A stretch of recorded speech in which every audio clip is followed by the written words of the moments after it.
আসসালামু আলাইকুম রহমতুল্লাহি ওয়া বারাকাতুহ। সুদ কি জিনিস এটা আমরা সবাই জানি। ব্যাংকে টাকা রেখেছেন,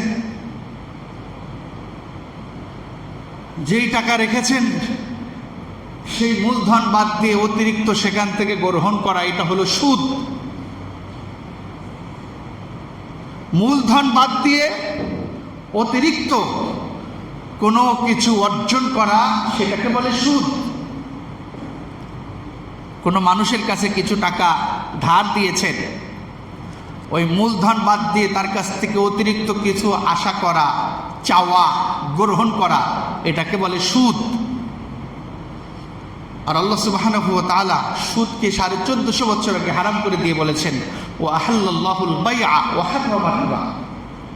আল্লাহ তাআলা তোমাদের জন্য ব্যবসাকে হালাল করেছেন আর সুদকে করেছেন হারাম। ব্যবসাকে করেছেন হালাল আর সুদকে করেছেন হারাম। আর সেই সুদ থেকে বাঁচার জন্য আল্লাহ সুবহানাহু ওয়া তাআলা মুমিনদেরকে নির্দেশনা দিয়ে এইভাবে বলছেন। সূরাতুল বাকারা 278 নম্বর আয়াত আল্লাহ তাআলা বলছেন, ইয়া আইয়ুহাল্লাযীনা আমানুত্তাকুল্লাহা ওয়া যারু মা বাকিয়া মিনার রিবা ইন কুনতুম মুমিনিন ফাইন লাম তাফআলু ফাআযানু বিহারবিম মিনাল্লাহি ওয়া রাসূলিহি ওয়া ইন তুবতুম ফালাকুম রুউসু আমওয়ালিকুম লা তাযলিমুনা ওয়া লা তুযলামুন। রব্বুল আলামিন বলছেন, হে ঈমানদারগণ, যারা আল্লাহকে রব হিসাবে মেনে নিয়েছো, রাসূলুল্লাহ সাল্লাল্লাহু আলাইহি ওয়াসাল্লামকে নেতা হিসাবে মেনে নিয়েছো, আল্লাহ তাআলা তাদেরকে উদ্দেশ্য করে বলছেন, ইয়া আইয়ুহাল্লাযীনা আমানু, হে ঈমানদারগণ, ইত্তাকুল্লাহ, আল্লাহ তাআলাকে ভয় করো, ওয়াজারু মা বাকিয়া মিনার রিবা, আর সুদ থেকে যা বাকি আছে সেগুলি তোমরা ছেড়ে দাও, ইন কুনতুম মুমিনিন, যদি আল্লাহর উপর ঈমান এনে থাকো, যদি আল্লাহকে বিশ্বাস করে থাকো, তাহলে সুদে যা লাগানো হয়ে গেছে মূলধন উঠাই নিয়ে আসো, ওখান থেকে আর অতিরিক্ত কিছু আশা করো না, অতিরিক্ত আর কিছু কামনা করো না, এক্ষুনি অতিরিক্ত জিনিস ছেড়ে দাও, মূলধন উঠাই নিয়ে আসো।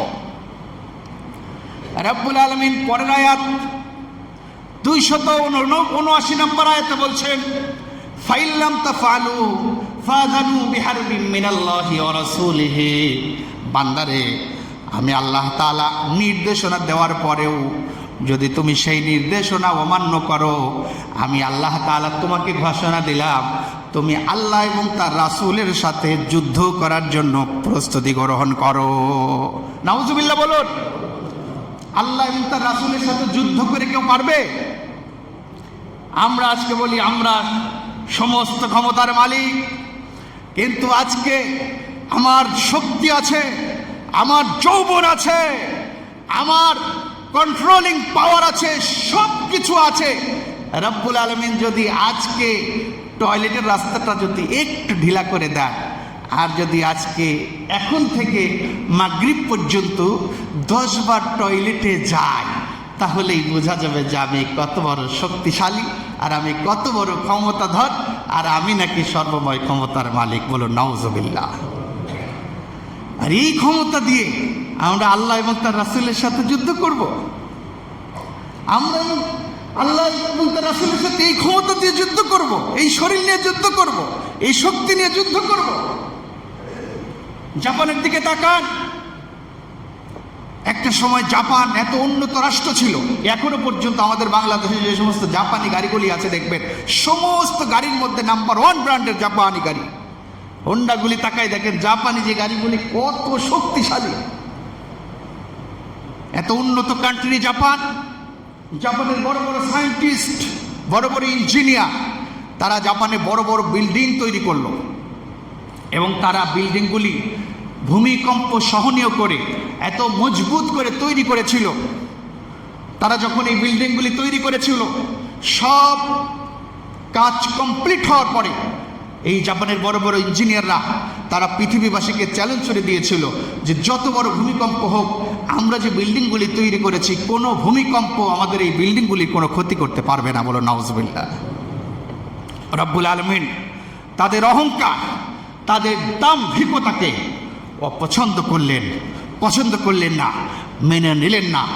মুহূর্তের মধ্যে আল্লাহ সুবহানাহু ওয়া তাআলা এমন এক ঘূর্ণিঝড় দিয়ে দিলেন, এমন এক টর্নেডো দিয়ে দিলেন। তারা বলছে আমাদের চোখের সামনে আমাদের বিল্ডিংগুলি এমনভাবে ভেঙে ভেঙে তুলার মতো উঠতেছিল, আমরা মনে করছিলাম যে আমরা এই বিল্ডিংগুলি মনে হয় কাগজ দিয়ে বানিয়েছি। দেখুন ক্ষমতা। আজকে আমরা আমাদের বাংলাদেশের দিকে যদি তাকাই, কত বড় বড় ক্ষমতাধর ব্যক্তিরা বলে যে যত বড় আল্লাহর গজবই আসুক, বিভিন্ন সময় বিভিন্ন গজব আসে, বিভিন্ন সময় বিভিন্ন ঝড় আসে, বিভিন্ন টর্নেডো আসে, বলে যে আমরা সব কিছু মোকাবেলা করার জন্য প্রস্তুত আছি, আমাদের সব ক্ষমতা রয়েছে। কিন্তু আমরা এই সমস্ত ব্যক্তিদেরকেই দেখেছি যে ইতিপূর্বে একদিন ফজরের সময় আল্লাহ তাআলা একটু জমিনকে নাড়া দিলেন, সামান্য একটু ভূমিকম্প দিলেন। স্কেলের তাপমাত্রা ছিল মাত্র হয়তো 6.8, এমনই হবে। ফজরের সময় যখন একটু জমিনটাকে নাড়া দিলেন, কত বড় বড় ক্ষমতাধর ব্যক্তি কাপড় খুলে কে কার আগে সিঁড়িতে নামবে কম্পিটিশন লেগে গিয়েছিল। ফজরের নামাজে মুসল্লি ধারণ ক্ষমতা আমরা গ্রহণ করতে পারি নাই। আর এই সমস্ত ব্যক্তিরা দেখায় যে আমরাই সর্বময় ক্ষমতার মালিক।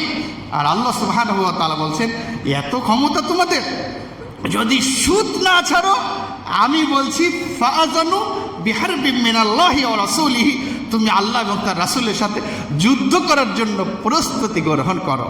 এইবার দেখুন সিদ্ধান্ত আপনার, আপনি কি আল্লাহ এবং তার রাসূলের সাথে যুদ্ধ করবেন নাকি আপনি সুদ ছাড়বেন, সিদ্ধান্ত আপনার। আল্লাহ সুবহানাহু ওয়া তাআলার কথা আমি সেটাই আপনাকে বলছি। এরপরে রাসূলুল্লাহ সাল্লাল্লাহু আলাইহি ওয়াসাল্লাম বলছেন, যে ব্যক্তি 1 টাকা সুদি লেনদেন করে, 1 টাকা সুদ খায়, সে তার আপন মায়ের সাথে মিনিমাম 36 বার জিনা করার পাপে লিপ্ত হয়ে যায়। সুসন্তান কোনোদিন নিজের মায়ের সাথে জিনা করতে পারে? সুসন্তান কোনোদিন নিজের মায়ের সাথে জিনা করতে পারে? এই সুদি লেনদেন করার কারণে অনেক সন্তান তার মায়ের সাথে জিনায় লিপ্ত হয়ে যাচ্ছে, কিন্তু সে বুঝছে না। আল্লাহ সুবহানাহু ওয়া তাআলা আমাদেরকে এই পাপাচার থেকে বেঁচে থাকার তৌফিক দান করুন, বলেন আমিন। ওয়া আখিরু দাওয়ানা আনিল হামদুলিল্লাহি রাব্বিল আলামিন। ওয়াসসালামু আলাইকুম ওয়া রাহমাতুল্লাহি ওয়া বারাকাতুহু।